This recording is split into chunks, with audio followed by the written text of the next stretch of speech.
Hey everybody, welcome into Gem Discoveries by gemstones.com. I'm Tom Joyce, this is Preston. What's up?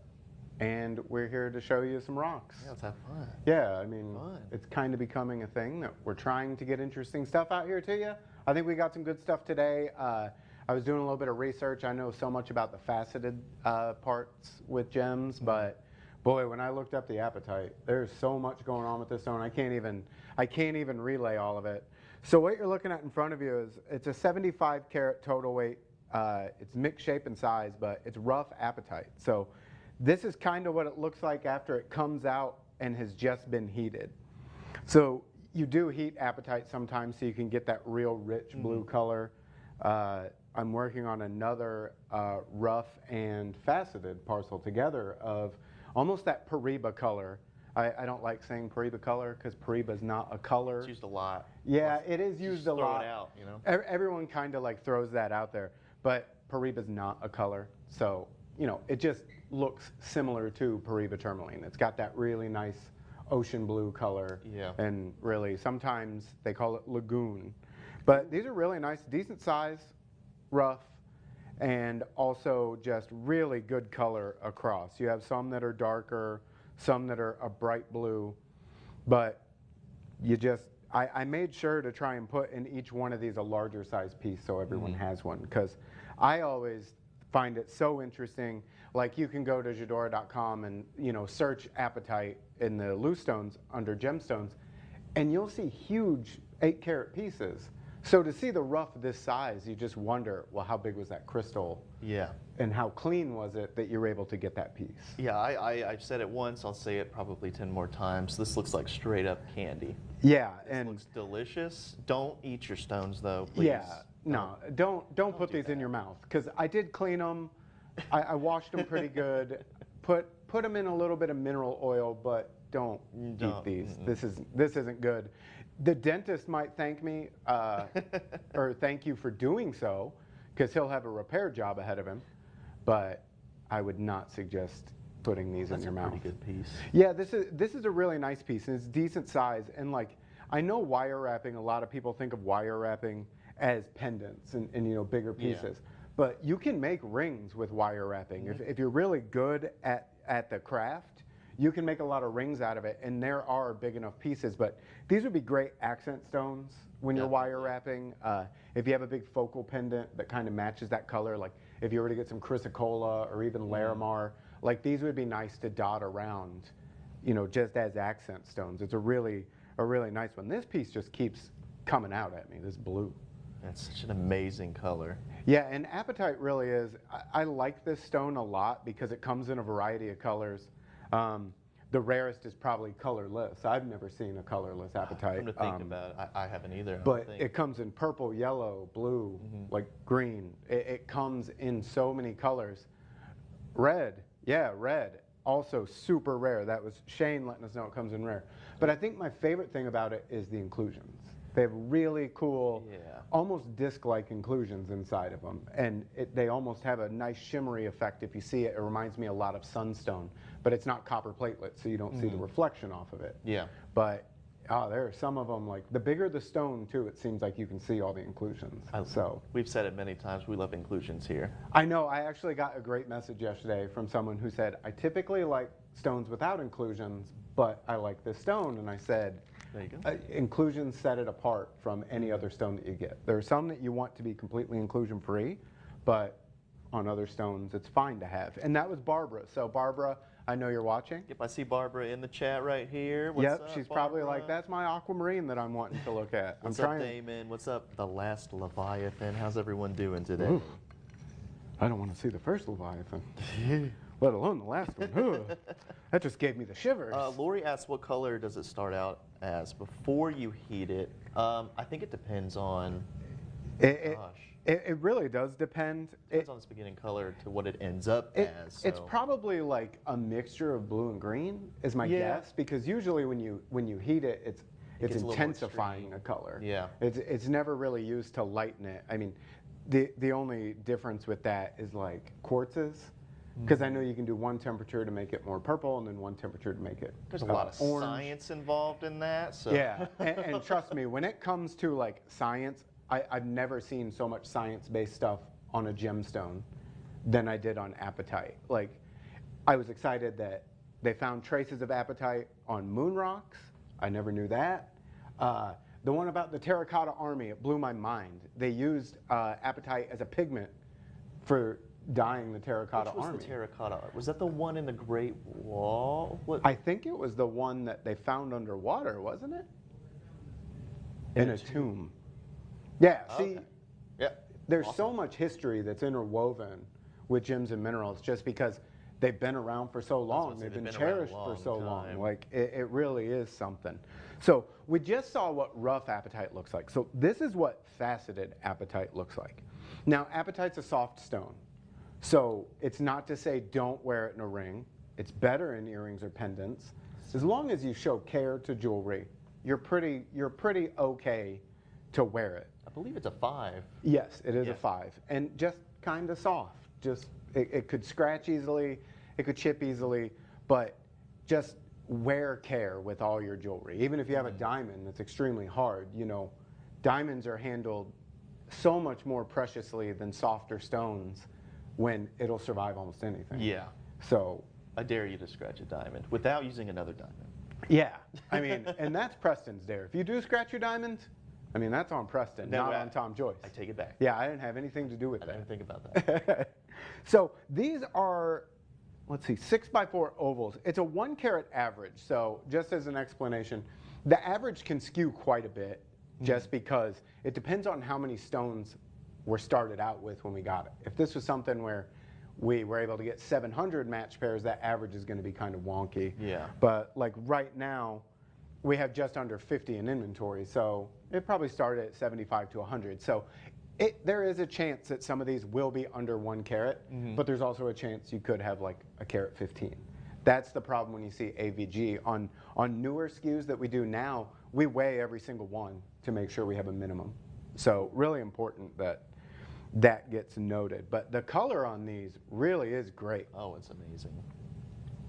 I think it's just that kind of lighter blue. It's a really soft color, a It's really spring reminding color. me of like a aquamarine, and I believe I forget the word, but apatite it gets its name from imitation stone or something Yeah, like that. it really got its name because it was a reminder so much of fluoroapatite. That was something I had read earlier, and it's like I never realized that fluoroapatite was before apatite. Like I figured apatite was like the original, and then they found the other varieties, but it's actually backwards. Wow. At least that's what I read. A little bit of confusion for me. Yeah, today. it's very much confusion, and that's what I'm always interested to know. Like, where does this name come from? Because we all know apatite as I'm hungry.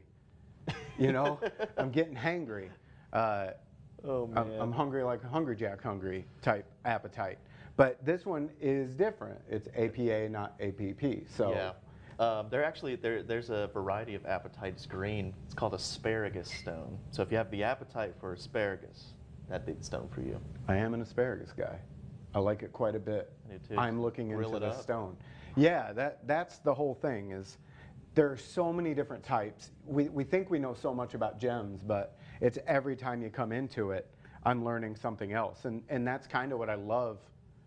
I don't know, it's corny. I really, truly love what I do because good. gemology is never disappointing. You're No. always learning something about it. There's always inclusions you haven't seen before or Gosh, I've known people that have been RIs. in for decades that are still learning. That's one thing that one common trend that you hear in this industry is that I'm always learning something new. Yeah, and it'll turn on its face like instantly. Yeah. It's almost like when Pluto was no longer a planet, like Harper.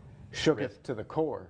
So Yeah. if they were to do something like that in gemology, and most times it's like we're referring to it as this now, like we're dropping the N and adding It's a like T. sapphire's no longer corundum. Yeah, What? yeah, exactly. and yes, Oh. that's a good one. Red barrel's no longer Bixbite. It really is. Those are the changes that happen. We talked about Pizodite yesterday. And to know that that just came on and was recognized as a mineral, and what was it, Shane, 2013, 2012? Like, that's very recent.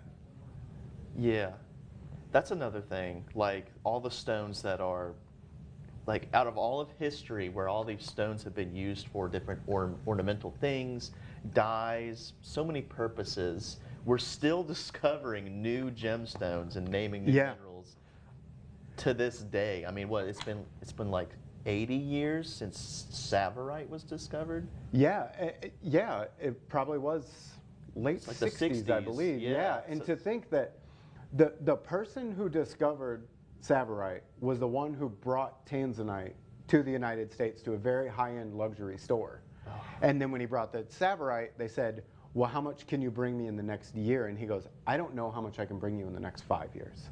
Because it was that limited of a run. Like the story of Savarite garnet and everything to do with it is really, it's a really interesting story. And kind of, once you get far enough into it, it's very heartbreaking. Yeah. I think, did you guys ever do any videos with Bruce?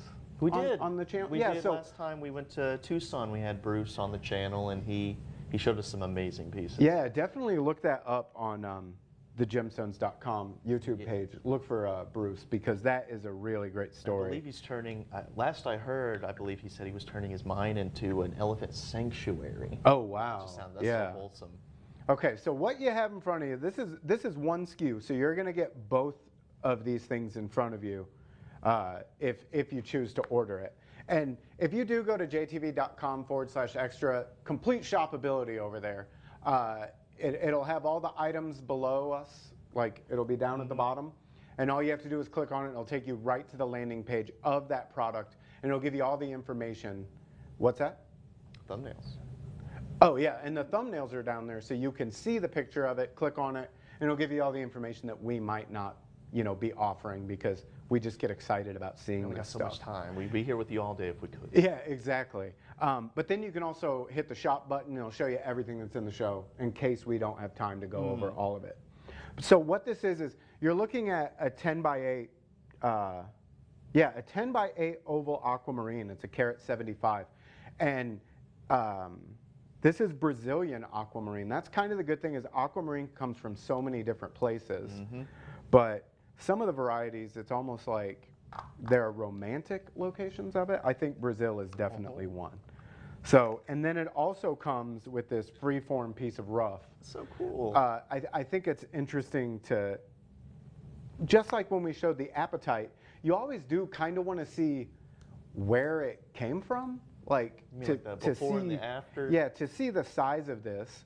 And a lot of times when you look at rough, this sounds bad, it's not always attractive. You do wonder, how did they get, such a pretty stone out of it, and such a clean stone? That's a good point you bring up, because just because you see this piece of rough next to this faceted stone, it doesn't mean that all aquamarine rough looks like this. You really have to sift through good material to get a specimen where you can get a transparent gemstone from. Not all rough is transparent. Yeah, absolutely. And Preston was looking at this before, and he asked, do I see a little bit of rain inside that stone? And there's a chance you will. So when he says rain, there are all kinds of different wordings used for it. I usually tend to call them a liquid inclusion or like a waterfall. So basically what it is it's like little droplets that appear that as it goes across. Chrome dioxide's a good one that will show a similar feature. Really cool. Yeah, but they're really cool inclusions that you can kind of see, but it doesn't affect the clarity of the stone. So when you're looking at it, sometimes you got to squint really hard or get some magnification to even see it. But it's one of those identifiers that I use. If I see a blue stone, it's like, it says aquamarine. Yeah. Yeah, I had a loose blue stone sitting on my desk earlier, and I picked it up, and I was like, this has been sitting here forever. I need to figure out what it is. And I looked at it, and I kind of rocked it back and forth, and the way the inclusions went on it, I was like, okay, it's apatite. So I knew what it was. But yes, unfortunately, I do just have loose gemstones sitting around my desk. It's the nature of working here and just being a gemologist, wanting to identify everything. So when you look at this, like on the black pad, it does look really pale. It's just how it's coming across compared to the crystal. So this does have color to it. It is a lighter blue color, but just something about the lighting that's in here, it's almost looking like goshenite, but it isn't. It is aquamarine. It does have blue to it. But it is a good value, because for the pair of this, it is under $100. Oh, wow, for that size? Yeah, 10 by 8. 10 by 8 is a really large size stone, especially for aquamarine. Um, Aquamarine is a stone that the value is kind of held steady, like the pricing on it, but the bigger you get, it's weird because you don't get really uniform stones a lot of times. Like calibrated sizes aren't really a norm in aquamarine because a lot of times you'll see elongated cuts or bulky square cuts, like square cushions. So a calibrated stone like this just isn't really seen all the time. Yeah, another thing is, so aquamarine is part of the beryl family, along with emerald, big spy, red beryl. But aquamarine often grows, is known to grow in more of a skinny, long crystal rather than like larger crystals. So to be able to get that size for less than $100, knowing that the crystals grow fairly skinny is pretty good. Yeah, and that's why it's also, I think, important. I wish we did so many more of these where it came with a piece of rough, just because it really does give you a bigger appreciation to see it right next to, a faceted piece. Because even on this, you can see that it doesn't really have any translucency to it. Well, it probably has translucency, sorry, transparency. Yeah, if you hit that with a flashlight, it'll glow, I bet. Yeah. You just wonder, how do you get a clean stone out of something like this? It really speaks to the talent of a lapidary and how much stuff they would have to sift through before they found the perfect stone. And it's also how you get those real, we've all seen them on Instagram and all the social media sites, the just huge crystals, where it's like one enormous crystal that's really clean. And I know there are stone dealers, jewelry makers that are looking at it like, I could make so much money if we faceted this. And we're glad that they didn't. Like, as someone who appreciates gems. It would break my heart don't if someone cut apart a perfectly nice crystal. Yeah, don't ever facet something that big. Leave it as it is. Put it in a museum, donate it somewhere so it can never happen. So we've got one more stone coming up, and we're talking about things that you don't really see that often. And this one I'd never really seen before I saw these ones. You just don't really see cabochon aquamarines. And not really that you wouldn't want to, or it's beautiful, it has great color to it, but it's just not something that you typically would cut. So you may be thinking, why is this cut into a cabochon? So cabochons are usually, or gems are made into cabochons if they don't really have those properties that a faceted gemstone is known to have. So like the clarity, it could have a lot of maybe inclusions in them, a lot of fractures. So instead of like fastening it into a faceted gemstone where you won't really be able to see through it at all, people often make cabochons out of it. And we can see here in this cabochon, it's holding that, it's got great color. Yeah. But it does look like it's got some, what are those, some fractures inside of it, or? It looks like there are definitely some small internal fractures over Not towards bad at this all, end, though. but no, not. That's the great thing about a cabochon too, is that they make them a little bit more durable and tougher because of that curved top, like with that domey top. It really is. It'll withstand a little bit more than a faceted stone would if you were to knock it the same way. And just, man, I like cabochons a lot. When it comes to wearing a ring or something, I would prefer to have a cabochon stone myself. Yeah. Just because of the color that it would bring out, and I like bezel settings. There's a lot of reasons why a cabochon would be something that I would prefer to wear myself.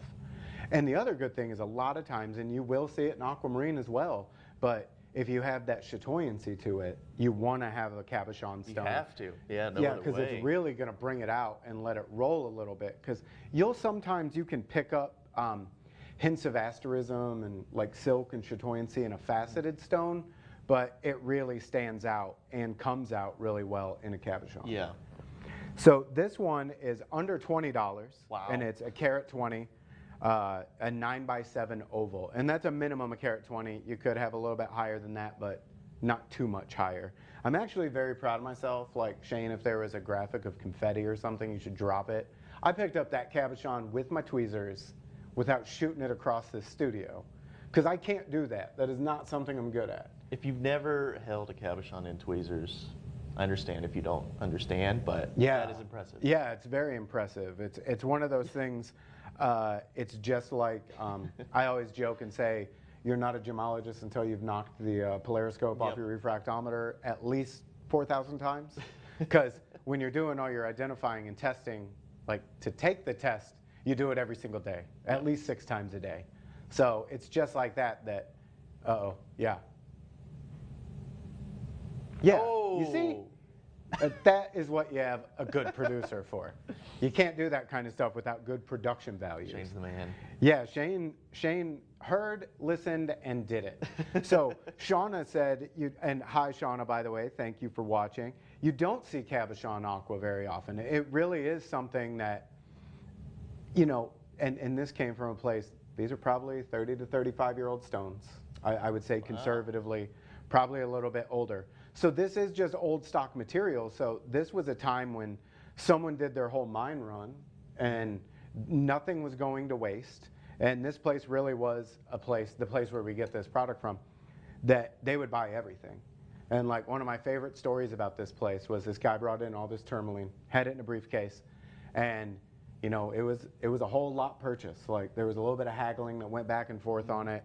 And the guy went to leave, and he went to grab his briefcase, and this guy said, I bought that briefcase too. And it's like, not much you can do at that point. Like, hopefully you got a good enough deal. You can go buy a new briefcase.